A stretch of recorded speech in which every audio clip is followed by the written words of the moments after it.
Iran व अमेरिकामध्ये युद्धजन्य परिस्थितीचा फटका आता भारतीयांना सुद्धा होऊ लागलेला आहे. सामान्य माणसाला जे आहे तेल असेल परवडणारे नाही आणि या संपूर्ण संदर्भात आपल्यासोबत बोलण्यासाठी आंतरराष्ट्रीय तज्ज्ञ नितीन रोंगे सर आहेत. चला एकूणच काय सांगाल, ज्या पद्धतीनं युद्धजन्य परिस्थिती या फटका सर्वसामान्य भारतीयांना होऊ लागत आहे, कधीपर्यंत युद्ध संपूर्ण चालणार? बघा, आता काल परवा जे खूप डेव्हलपमेंट झाली. नंबर एक, अमेरिकेने सांगितलं की आता आम्ही आमचं सैन्य इराणमध्ये घुसवू. त्यांना ते खार्क बेट आधी ताब्यात घ्यायचं, कारण तिथून सगळं ऑइल कंट्रोल असतं. त्याला रिप्लाय म्हणून इराणने काय म्हटलं आता, की त्यांचे जे IRGC कॉर्प्स आहे, इंडियन रिव्हॉल्युशनरी गार्ड कॉर्प्स आहेत, त्याच्यात त्यांनी आता नव्याने भरती चालू केली. आणि तुम्हाला ऐकून आश्चर्य वाटेल की 12 वर्षाच्या वरची सगळी मुलं त्याच्यात येऊ शकतात. म्हणजे अमेरिके आणि इराणचं युद्धामध्ये इराणला हे युद्ध लढायचं नाही आहे सध्या, त्यांना हे युद्ध लांबवायचं आहे. कारण वॉशिंग्टनपासून तेहरानचं अंतर हे 10,000 किलोमीटर आहे. तर अमेरिकेला तिथून इथे येऊन लढावं लागून राहिलं आणि इराणला आपल्या बॅकयार्डमध्ये म्हणजे माझ्या घराच्या बॉर्डरवर हे युद्ध लढावं लागत आहे. त्यामुळे हा खूप मोठा प्रॉब्लेम आहे. इराणचा जर तुम्ही इतिहास बघितला तर दुसऱ्या महायुद्धानंतर जे सगळ्यात जास्त जीवितहानी ज्या युद्धात झाली ते होतं इराण आणि इराकचं युद्ध. ते 80 ते 88पर्यंत चाललं. आणि इतकं होऊनही इराकला अमेरिकेचं संपूर्ण बॅकिंग असूनही इराणने ते युद्ध अनिर्णित ठेवलं. त्यामुळे आता जे त्यांचं ओव्हरऑल जे थिंकिंग माझ्या मते आहेत की ते हे युद्ध लढतील, ते हे युद्ध बरेच काळ प्रलंबित ठेवतील आणि त्याच्यातून अमेरिका आणि इस्रायल आणि जगाला जसा जसा फटका बसणं सुरू होईल, स्पेशली युरोपला, तेव्हा मग कुठेतरी ते निगोशिएशन टेबलला येतील. पण आजच्या घडीला जर तुम्ही बघायला गेलं तर इराणची बाजू ही युद्धात आज वरचढ आहे. एकूणच जर बघितलं असेल संपूर्ण युद्धामध्ये डोनाल्ड ट्रम्प यांनी जे आहे ते काल वक्तव्य केलं. त्यामध्ये ते असं बोललं की 2 आठवड्यापर्यंत संपूर्ण आम्ही युद्ध जे आहे ते शांत करू. जे आम्हाला ध्येय होतं, आमच्याला जे करायचं होतं ध्येय आम्हाला प्राप्त झालेलं आहे. याकडे आपण कसं बघता? मला वाटतं ह्या त्यांच्या पोकळ वल्गना आहेत. म्हणजे माझं पर्सनल ओपिनियन, हे त्यांच्या पोकळ वल्गना आहेत. असं काय मिळवलं त्यांनी?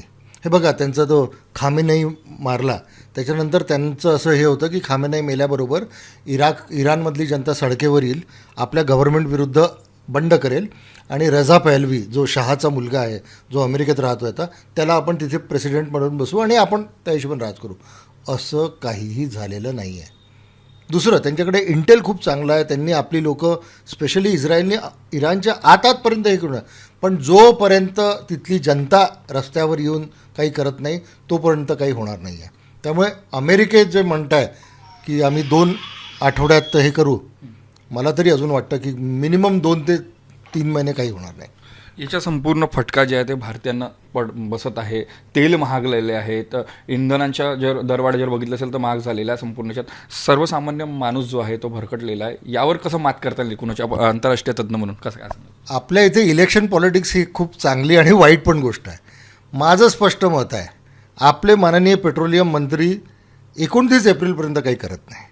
29 एप्रिलला संध्याकाळी 5 वाजता शेवटल्या राज्यात जे मत पडलं, 5:15 त्यांचा ट्विट येईल की आम्ही पेट्रोलवरती 10 ते 20 रुपये वाढवून दिलेले आहे, डिझेलवरती 5 ते 15 रुपये वाढवून दिलेले आहे.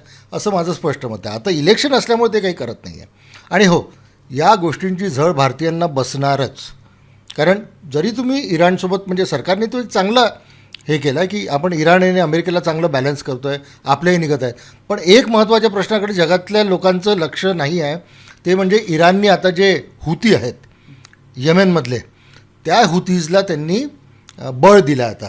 आणि आतापर्यंत जो स्ट्रेट ऑफ हॉर्मुझचा प्रॉब्लेम होता, तो आता ज्याला आपण तांबडा समुद्र म्हणतो, रेड सी, तिथे हे युद्ध येईल आणि हुतीज ते शिप्स जाऊ देणार नाही. त्यामुळे आता जगापुढे इराणच नाही पण हुती हा सुद्धा एक मोठा प्रॉब्लेम होऊन जाईल. युद्ध थांबल्यानंतर शांतता प्रस्थापित होईल असं तुम्हाला वाटतं काय? नाही, आता शांतता प्रस्थापित होईल म्हणजे काय? गेल्या 10 वर्षापासून अमेरिकेने आणि युरोपने इराणवरती एवढे निर्बंध लावून ठेवले. जोपर्यंत तिथं रेजिम चेंज होत नाही, म्हणजे तिथला जो राजा आहे किंवा जो तिथला पंतप्रधान राष्ट्रपती आहे किंवा जो तिथला काय म्हणतात जो धार्मिक हेड आहे, जोपर्यंत तो बदलत नाही आणि तो अमेरिका आणि इस्रायलच्या फेवरचा येत नाही, तोपर्यंत शांतता तुम्ही मानूच शकत नाही.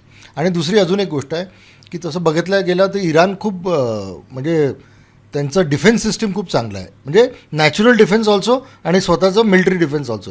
त्यांच्याकडे 2, एक झोरान आणि दुसरी कुठली ती एक पहाडी आहे, मला त्याचं नाव आठवत नाही, तिथून अटॅक करणं फार कठीण आहे. अहो, त्यांनी 8 वर्ष इराकला झुंज दिलेली आहे आणि गेली 10 वर्ष त्यांच्यावरती सँक्शन्स असताना त्यांनी ज्या हिशोबाने आपलं सगळं सैन्य म्हणा किंवा IRGC म्हणा किंवा जे ड्रोन्स त्यांनी डेव्हलप केले ते खरोखर कौतुकास्पद आहे. म्हणजे आपण इराणशी सहमत असू शकतो नसू शकतो, पण त्यांचं जे काम आहे त्याबद्दल खूप चांगलं काम असं मला वाटतं. बघू शकता की आपल्यासोबत जे आंतरराष्ट्रीय तज्ज्ञ जे होते नितीन रोंगे सर होते. एकूणच जर बघितलं असेल तर जे युद्ध आहे ते आणखी लांबू शकतं अशा प्रकारचे मत त्यांनी जे आहे ते व्यक्त केलेले आहे. कॅमेरामॅन मंगेश मोहित असं तेजस मुतुरे, जय महाराष्ट्र न्यूज, नागपूर.